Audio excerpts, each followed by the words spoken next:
எம்ஜிஆர் அவர்களை அவரது வீட்டில் விடுதலை புலி இயக்க தலைவர் பிரபாகரன் அவர்களும் ஆண்டன் பாலசிங்கம் அவர்களும் சந்திக்க சென்றனர்.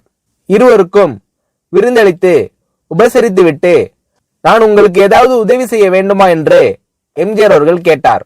விடுதலை புலி இயக்கத்துக்கு அப்போது நிதி தேவைப்பட்டது.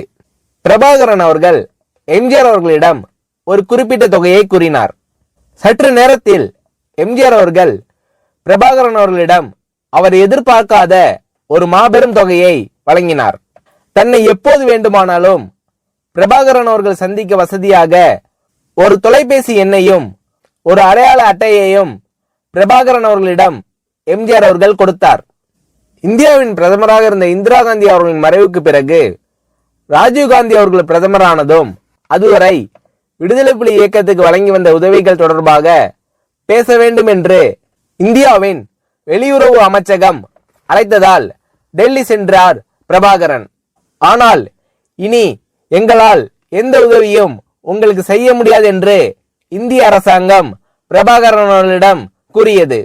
அந்த நேரத்தில் டெல்லி வந்திருந்த தமிழ்நாட்டின் முதலமைச்சர் எம்ஜிஆர் அவர்களை பிரபாகரன் அவர்கள் சந்தித்தார். மத்திய அரசு 4 கோடி ரூபாய் தருவதாக சொல்லி பின்னர் மறுத்ததை பிரபாகரன் அவர்களின் மூலம் எம்ஜிஆர் அவர்கள் அறிகிறார். உடனே எம்ஜிஆர் அவர்கள் அந்த தொகையை நான் தருகிறேன் என்று கூறி 4 கோடி ரூபாயை பிரபாகரன் அவர்களிடம் வழங்கினார்.